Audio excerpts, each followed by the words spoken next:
Most people think they know where our love story began. However, nobody knows the true story.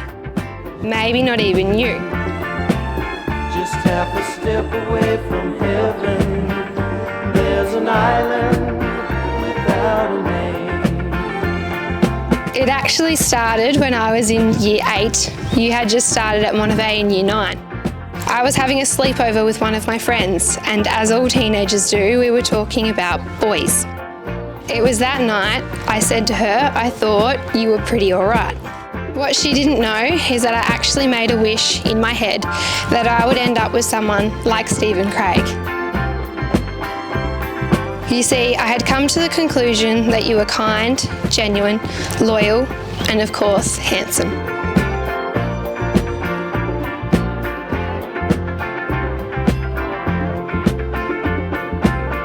You came into my life at a time I was completely adamant I didn't need or want a boy. Eventually, I worked out I did need you.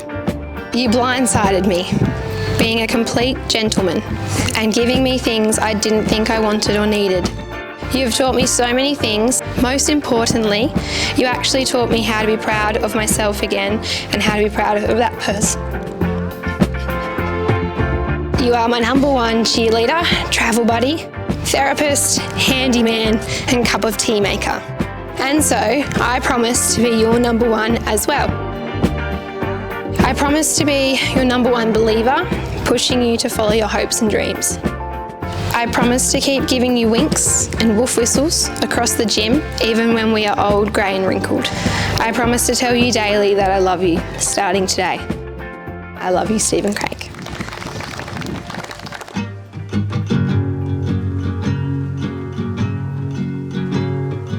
Although I thought it wasn't love at first sight back in 2009, I can safely say that from our first date 6 years later, I knew that there was something about you.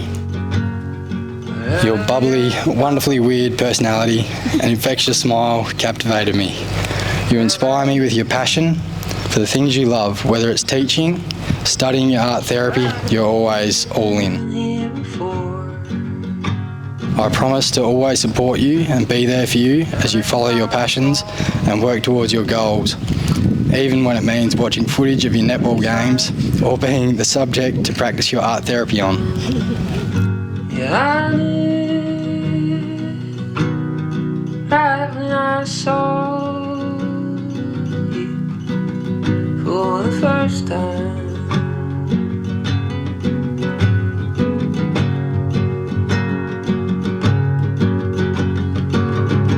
I promise to care for you, love you, be a shoulder to cry on, or someone to laugh at and with. I'll be there for you to make your morning coffee and your cup of tea at night.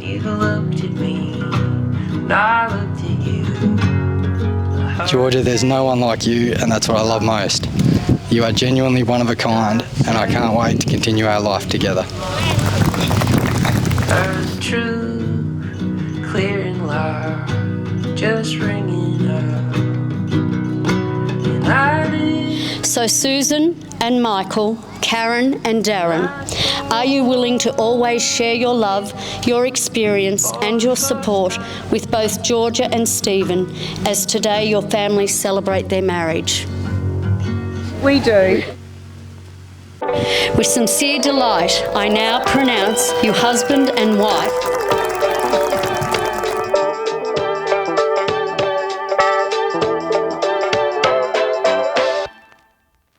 I couldn't wait for you, sitting here by the phone. I couldn't let you go, it's harder than the time before. When I think of the ways that you let me down and hurt me, said you wouldn't desert me. When I dream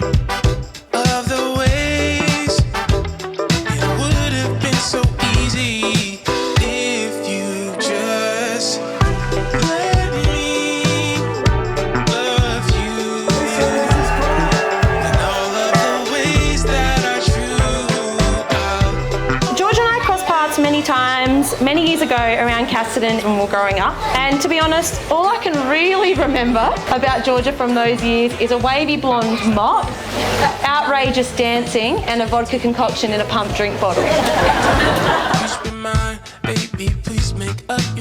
Fast forward a few years, day one of O Week at Flinders Living, and I spotted Georgia across the courtyard.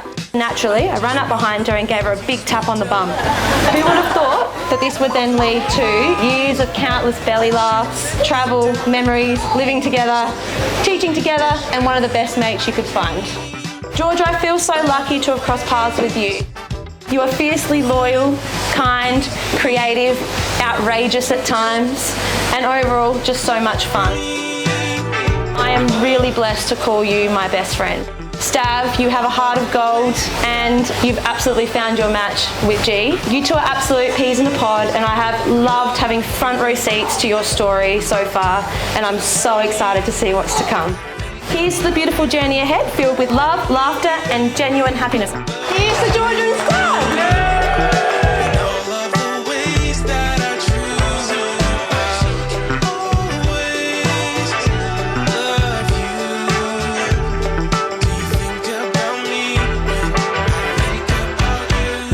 I can remember the time when I first found out about Georgia and Steve and so-called dating, and I was probably the last to know, like all fathers are. And anyway, my wife says George was going up to Hogan or somewhere to see a friend, and she said somebody smashed the window in her car, and this fella just randomly come along, and he said he'd fix it all up and all. And I said, well, who's this fella? And he said, Stephen. I said, Stephen who? So I think he's a pretty intelligent young bloke, Stephen, because I reckon he's seen Georgia, thought she wasn't a bad looking girl, smashed the window and waited for the camera. So I've got a damsel in distress here, I'll make my play. So well done, Stephen. I've been very fortunate with Stephen coming into the family.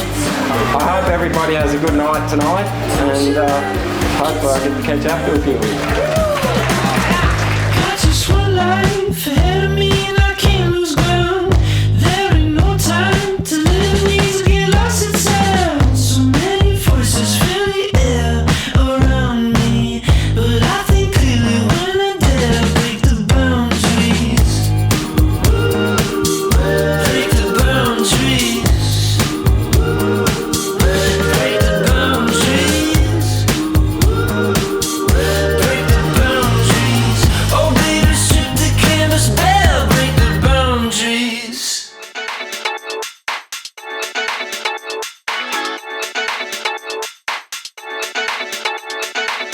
For those who don't know me, I'll just let you know that all I am is a bloke that got asked to do a speech about Steve-O. Growing up, Mum and Dad moved to the southeast of South Australia and luckily enough struck up a friendship with Jill and David. To that point in my life I was probably pretty dirty on them. I hadn't received the brother that I'd always wanted to kick the footy with and wrestle with and bowl bounces at each other in the backyard. But luckily enough, Steve-O came along, and after that moment on, I'll steal one from Forrest Gump. Steve-O and I, we was like peas and carrots.